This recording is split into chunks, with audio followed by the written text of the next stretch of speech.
केशव नगर राज्य के एक छोटे से गांव में हरिराम नाम का एक सीधा साधा मेहनती और ईमानदार किसान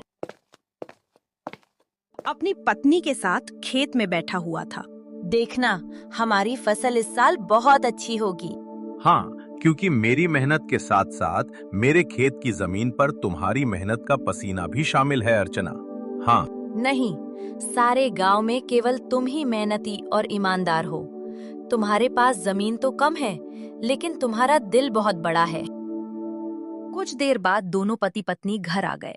मैं तुम्हें एक बात बताना तो भूल ही गई, घर में लकड़ियां खत्म हो गई हैं।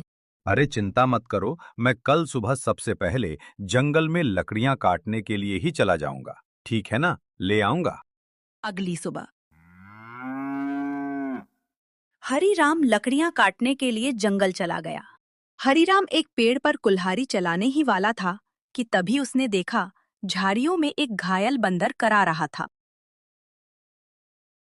हे भगवान, बाप रे, इस बंदर को तो लगता है किसी ने बुरी तरह से घायल कर दिया है।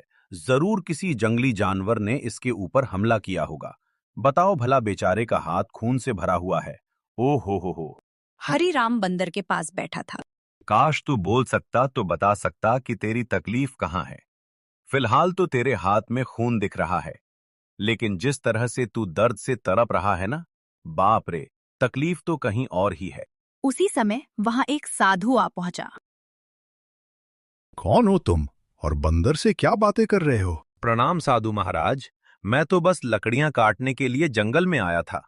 इस घायल बंदर को देखा तो इसके ऊपर तरस आ गया। लगता है किसी जंगली जानवर ने हमला किया है इसके ऊपर। देखिए ना, इसके हाथ से खून बह रहा है, लेकिन जिस तरह यह दर्द से तड़प रहा है, मुझे तो लगता है कि इसे कहीं और ही तकलीफ है। हम बहुत कम इंसान होते हैं जिनके मन में जानवरों के प्रति इंसानियत होती है। रुको रुको, ओम। इतना बोलकर साधु मंत्र पढ़ने लगा। अचानक रंग बिरंगी किरणों से बंदर का जख्म सही हो गया। हाँ, अब ये बंदर तुम्हें बता सकता है कि इसकी तकलीफ कहाँ है। इतना बोलकर साधु वहां से चला गया। बंदर उठकर खड़ा हो गया। मेरे कंधे में बहुत दर्द हो रहा था। हाँ, अब अच्छा लग रहा है। एक शेर ने मुझ पर हमला किया। मैं बचने के लिए दूसरे पेड़ में कूदा। शेर का पंजा मेरे हाथ में लगा और मेरा हाथ घायल हो गया। मैं पेड़ ही नहीं पकड़ पाया और मैं जैसे ही नीचे गिरा, बाप रे बाप, मेरे कंधे में बहुत चोट लग गई थी। अरे तुम तो बिल्कुल मनुष्य की आवाज में बात कर रहे हो। ये कैसे संभव हुआ? जब साधु ने मंत्र पढ़ा ना, तब मुझे ऐसा लगा कि मेरे अंदर बात करने की शक्ति आ गई है। मैंने बोला और मेरी आवाज़ तुम तक पहुंच गई। लगता है ये चमत्कार साधु बाबा ने किया है। हाँ। अच्छा ये बताओ, तुम मेरे घर पे चलोगे? ओहो, अब तुमने मेरी जान बचाई है, तो अब तो मैं तुम्हारे साथ ही चिपक गया हूँ। मतलब मैं तुम्हारे साथ ही रहूँगा। और क्योंकि मैं इंसानों की तरह बात करने लगा हूँ, तो मैं बंदरों से अब तो अलग हो गया हूँ ना। क्या करूँगा उन बंदरों के साथ रहकर? अब तुमसे बातें करूँगा जी भर के। चलो, तुम मेरा कोई अलग नाम भी रख सकते हो। बताओ बताओ, मेरा क्या नाम रखोगे? बड़े मजे की बातें करते हो तुम। चलो ठीक है, मैं तुम्हें आज से गोलू कह के पुकारूंगा। क्यों, कैसा नाम है? अच्छा नाम है ना? हाँ, अच्छा नाम है। चलो चलो, घर चलते हैं।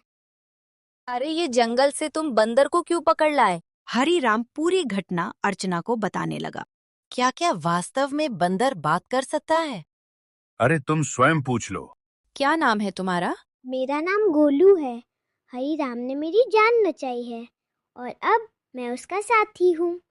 साथी क्या, अब तो मैं तुम्हारे परिवार का हिस्सा हूँ। हाँ। अर्चना आश्चर्य में पड़ गई। समय बीतने लगा। गोलू की मौजूदगी घर में नई जान ले आई थी। धीरे धीरे गोलू अर्चना के काम में हाथ बटाने लगा। गोलू अब हरिराम का सच्चा साथी बन चुका था। एक दिन गोलू हरिराम से बोला, हरिराम, अब मैं भी तुम्हारे साथ खेत में चलूंगा। क्या करूंगा घर में बैठे बैठे? मुझे भी चलना है। अरे गोलू, खेत का काम आसान नहीं होता, बहुत मेहनत लगती है। क्या करोगे तुम वहां पे?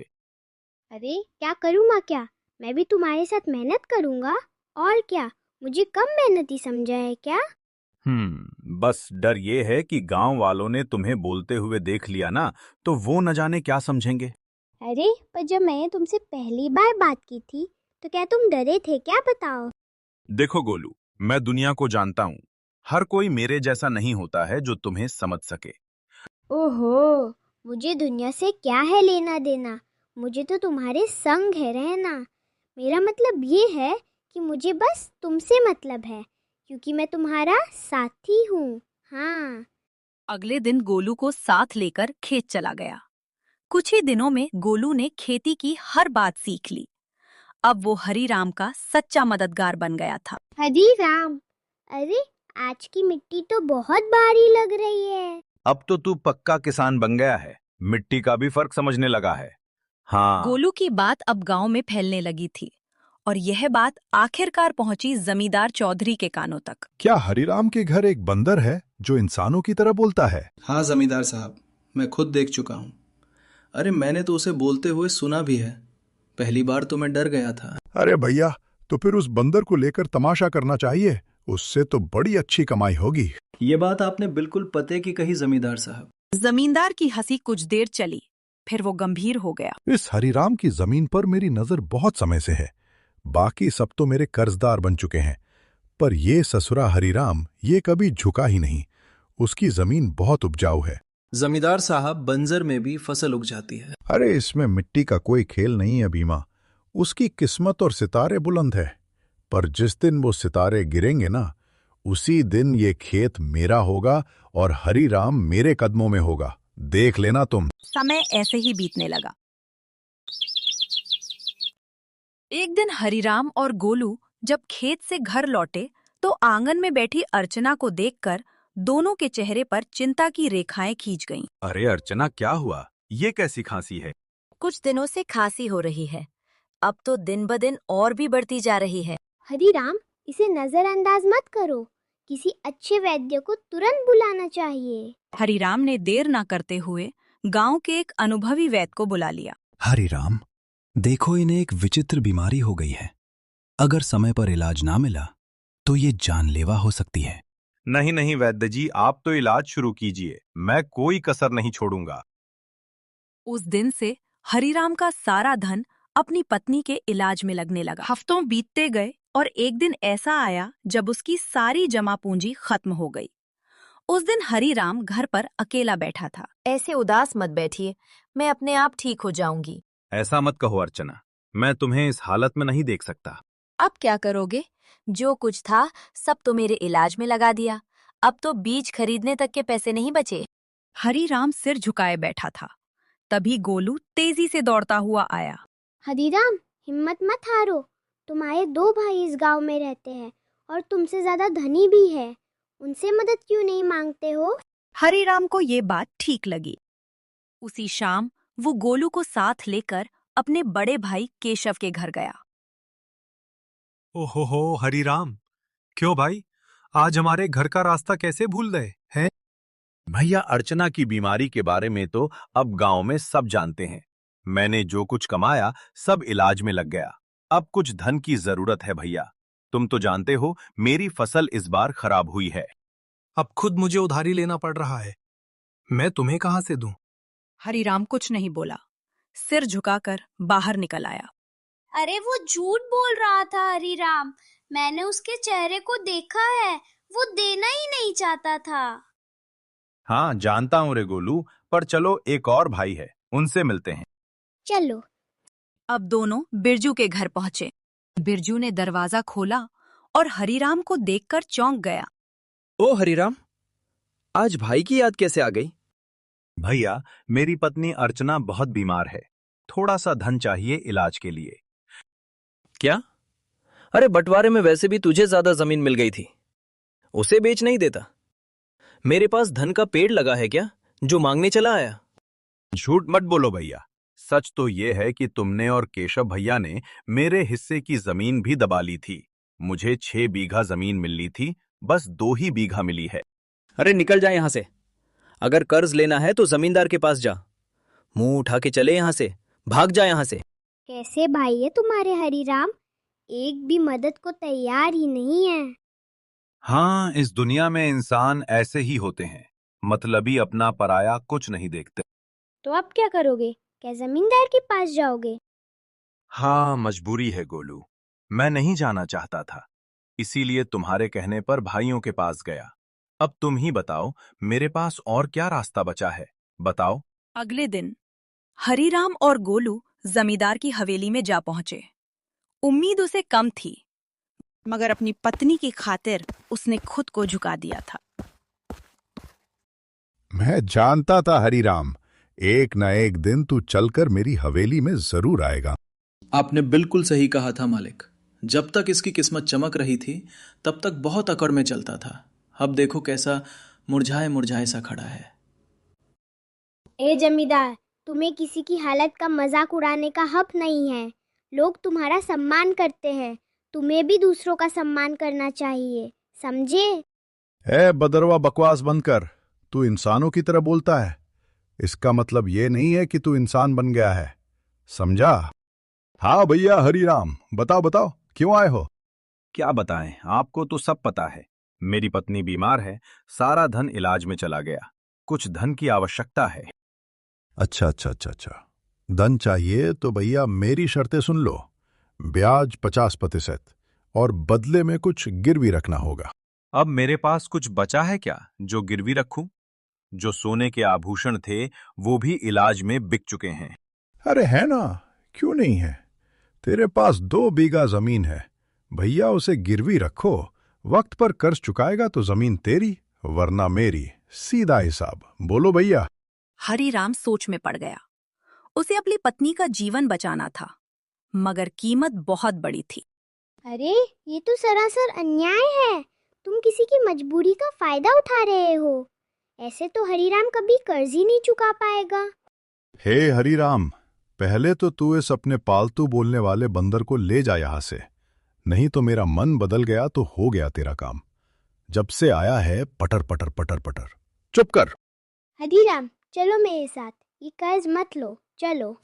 गोलू, मेरे पास अब और कोई चारा नहीं है। अरे तुम बस चलो तो, मैं तुम्हारी मदद करूँगा ना। हाँ, चलो मेरे साथ। हरीराम गोलू के साथ चला गया। दूसरी तरफ जमींदार और भीमा गुस्से से खोल रहे थे। ए मालिक, हरीराम तो हाथ से निकल गया। अरे चिंता मत कर बेटा, मजबूरी उसे फिर लौट आएगी। कितना दूर जाएगा वो? हरीराम गोलू के साथ घर पर आ पहुंचा और गोलू तुरंत वहां से चला गया। शाम तक गोलू लौटकर नहीं आया। हरीराम और अर्चना की चिंता बढ़ने लगी। गोलू अब तक क्यों नहीं आया? कहीं जमींदार ने उसे कुछ कर तो नहीं दिया? अरे पता नहीं कहाँ गया। मेरा मन भी बड़ा बेचैन है। रात बीत गई। सुबह सूरज की किरणों के साथ ही गोलू वहां पहुंचा, हाथ में एक चमकती जड़ी बूटी के साथ। अरे गोलू, तू कहाँ था? हमें लगा कहीं तुझे कुछ हो तो नहीं गया। अरे मैं जंगल गया था उन साधु महाराज को ढूंढने, जिनसे मुझे बोलने की शक्ति मिली थी। उन्हें मैंने सारी बात बताई और उन्होंने दया करके ये जड़ी बूटी दी है। उन्होंने कहा है कि इससे बड़ी से बड़ी बीमारी ठीक हो सकती है। हाँ। गोलू ने वो जड़ी बूटी अर्चना को दे दी। कुछ देर बाद अर्चना की आंखों में चमक लौट आई। मुझे बिल्कुल स्वस्थ महसूस हो रहा है, जैसे मैं कभी बीमार ही नहीं थी। अर्चना, तुम्हारी खांसी भी ठीक हो गई। और गोलू, तू तो हमारे लिए देवता बन गया। अगर तू नहीं होता तो मैं जमींदार से कर्ज लेकर अपनी खेती भी खो बैठता। हाँ, अब मेरी पत्नी तो ठीक है, लेकिन खेत में बीज डालने के पैसे तक नहीं बचे। मैं जानता था कि अर्चना की ठीक होने के बाद तुम्हें बीज की जरूरत पड़ेगी, इसीलिए मैं साधु महाराज से बीज भी लेकर आया हूँ। हाँ हाँ हाँ हाँ, ये देखो। क्या बीज? हाँ, उन्होंने चमत्कारी बीज दिए हैं। अब देखो, अगर तुम इन्हें अपने खेत में बो दोगे तो ऐसी फसल उगेगी जो पूरे राज्य में किसी ने नहीं उगाई होगी, और सबसे पहले तुम्हारी फसल ही तैयार होगी। हाँ हाँ हाँ, मजा आ गया ना? इतनी जल्दी? हाँ, लेकिन एक शर्त भी दी है साधु महाराज ने। जब तुम्हारा समय अच्छा हो जाए तब तुम उन लोगों की मदद करना जो जमींदार के कर्ज में दबे हुए हैं। अरे मित्र गोलू गोलू गोलू गोलू, तू मेरा सच्चा साथी निकला। हम दोनों मिलकर अच्छे से खेत में फसल बोएंगे। चल मेरे भाई।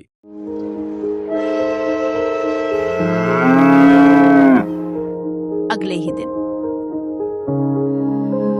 हरीराम, गोलू और अर्चना ने मिलकर खेत जोता, बीज बोया और आकाश की ओर देखकर मेहनत का वादा किया। कुछ ही दिनों में हरीराम के खेत में ऐसी फसल लहराई जैसे किसी ने पहले कभी नहीं देखी थी। गांव वाले चकित रह गए। अरे देखो रे देखो, हरीराम के खेत में तो जैसे सोने जैसी फसल लहरा रही है। आहा हा।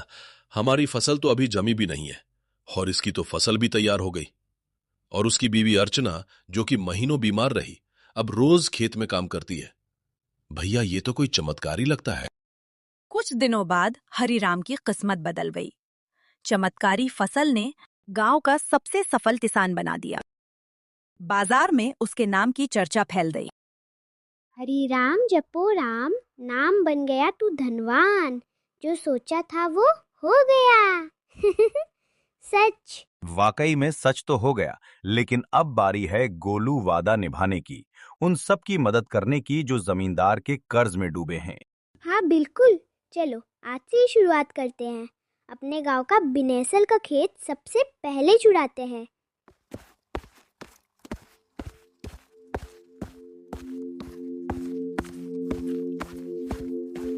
हरीराम और गोलू ने अपना मुनाफा इकट्ठा किया और एक एक कर गांव वालों का कर्ज चुकाने लगे। बिंदेसर, भोलू, रज्जो सभी ने अपनी जमीन वापस पा ली। हरीराम भैया, आज आपने हमें नया जीवन दे दिया।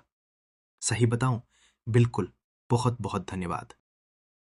लेकिन जमींदार के चेहरे पर उदासी छा गई।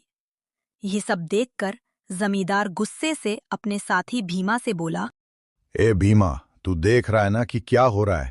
हाँ मालिक, हरीराम ने सबके कर्जे चुकाने शुरू कर दिए हैं। अगर यही चलता रहा तो एक दिन तो मेरी जमींदारी ही खत्म हो जाएगी और मेरा दबदबा भी खत्म हो जाएगा। आप तो आदेश दीजिए मालिक कि करना क्या है। अब बहुत हो गया भीमा। अगर ये हरीराम ऐसे ही सबकी जमीन छुड़वाता रहा तो मेरा क्या बचेगा? मेरा दबदबा, मेरी हवेली है। अहे मालिक, आप तो बस आदेश कीजिए, कल ही उसका काम तमाम कर दूंगा। सब खेत में काम करते हैं, वहीं खत्म कर दूंगा। कहिए। खून जमीन पर गिरे ऐसा मारना साले को ताकि सबके दिल में डर उतर जाए। चाह हरीराम को मिटा दे, चाह। सुबह का सूरज उगा, लेकिन किसी तूफान से पहले की शांति जैसा लग रहा था। हरीराम खेत में बीजों को देख रहा था जो अब सोने जैसे चमकते दिखते थे। अरे गोलू देख तो, ये फसल तो जैसे गाना गा रही हो। तुम्हारे हाथ की छुवन में जादू है। हाँ बिल्कुल सही कह रहे हो मित्र। इस बार की फसल सोने की फसल जैसी उगती हुई दिख रही है। वाह वाह वाह वाह वाह वाह। इतना बोलकर अचानक गोलू एक ओर हट गया। सच तो ये था कि गोलू को किसी की आहट की भनक लग चुकी थी। तभी वहां जमींदार और भीमा आ पहुंचे। भीमा के हाथ में लंबा बर्छा था। हरीराम झुका हुआ था। आप भुगतो किसान है। जैसे ही भीमा ने हरीराम की ओर बर्छा फेंका, एक छलांग, एक चीख, एक वार, लेकिन हरीराम पर नहीं, गोलू पर। गोलू नहीं, ये क्या किया तूने? तुम्हारे लिए मित्रता का मतलब सिर्फ साथ नहीं होता, कभी कभी बलिदान भी होता है। तूने मेरी जान बचाने के लिए अपनी जान दांव पर लगा दी। क्योंकि तुम मेरे साथी हो और मैं तुम्हारा। जमींदार और भीमा अविश्वास भरी नजरों से घायल गोलू को देखने लगे। भीमा जमींदार की ओर देखकर बोला, अरे ये क्या जमींदार, इस मूर्ख बंदर ने तो हरिराम के ऊपर लगने वाला वार अपने ऊपर ले लिया। हाँ, तुमने सही कहा, लेकिन मैं फिर भी हरीराम को जीवित नहीं छोड़ूंगा। इतना बोलकर जमींदार गोलू की ओर देखकर क्रोधित अवस्था में बोला, अरे तू मूर्ख का मूर्ख बंदर ही रहा। अरे तू इंसानों की तरह बोल सकता था और इंसानों की तरह रहने लगा था, लेकिन तू इंसानों की तरह चतुराई नहीं सीख सका। तुझे क्या जरूरत थी अपने ऊपर वार लेने की? क्या आवश्यकता थी बलिदान देने की? मूर्ख बंदर कहीं का। तूने मेरे सारे किए कराए पर पानी फेर दिया, लेकिन तुझे क्या लगता है कि मैं हरिराम को जीवित छोड़ दूंगा? नहीं, मैं हरिराम को जीवित बिल्कुल नहीं छोड़ूंगा, क्योंकि उसकी वजह से ही मेरा गांव में दबदबा समाप्त हुआ है। तेरा ये बलिदान बेकार जाएगा रे मूर्ख बंदर, रुक जा। गोलू के होठों पर एक हल्की मुस्कान अब भी जिंदा थी। गोलू ने अपने मित्र हरिराम को मुस्कुराते हुए देखते हुए ही दम तोड़ दिया। तभी वहां वही साधु प्रकट हो गया जिसने गोलू को बोलने की शक्ति दी थी और जिसने गोलू को हरिराम की पत्नी को बीमारी से बचाने के लिए जड़ी बूटी और जादुई बीज दिए थे। साधु क्रोधित अवस्था में जमींदार और भीमा की तरफ देखकर बोला, जिसने निर्दोष की जान ली उसका पाप अब उससे बदला मांगेगा। जमींदार और भीमा, तुम दोनों ने बहुत बड़ा पाप किया है। तुम्हें इस संसार में खुलेआम रहने का कोई अधिकार नहीं है। तुम दोनों समाज के लिए खतरा हो। रुक जाओ। इतना बोलकर साधु की क्रोधित आंखों से रंग बिरंगी किरणें निकलकर भीमा और जमींदार के शरीर पर पड़ने लगी और अगले ही पल उनके शरीर में आग लग गई। कुछ ही देर में वो दोनों जलकर राख हो गए। गांव वाले इकट्ठा हो गए। साधु हरिराम की ओर देखकर बोला, हाँ, तुम्हारा और गोलू का साथ यहीं तक लिखा था हरिराम। लेकिन साधु महाराज, जमींदार के साथी भीमा ने मेरे ऊपर हमला किया था, लेकिन गोलू ने उसे अपने शरीर पर ले लिया। हाँ, क्योंकि वो तुम्हारा सच्चा साथी था। जाते जाते गोलू ने अपनी मित्रता का कर्ज चुका दिया। अपने साथी को कभी नहीं भूलना हरिराम। इतना कहकर साधु रंग बिरंगी किरणों में वहां से गायब हो गए। गांव वाले नम आंखों से गोलू के बलिदान की सराहना करने लगे। अरे ये कोई साधारण बंदर नहीं था भैया, देवता था देवता, हरिराम का सच्चा साथी। हाँ भैया, इसमें अपनी जान दे दी और हम सबको बचा लिया। बहुत अच्छा बंदर था। कुछ दिनों बाद हरिराम ने नम आंखों से गोलू की याद में उसी खेत में एक पौधा लगाया, जो आगे जाकर बना साथी वृक्ष। गोलू, तेरे बिना सब अधूरा लगेगा, लेकिन तू मिटा नहीं। तू हर उस फसल में है जो इस धरती से उगेगी। कभी कभी सच्चा साथी इंसान नहीं होता, वो एक जानवर हो सकता है जो बिना शर्त प्रेम करे, रक्षा करे और अगर जरूरत पड़े तो जीवन भी दे दे। ऐसी ही अनोखी और रस भरी कहानियां देखने के लिए हमारे चैनल जेएस कार्टून को सब्सक्राइब करें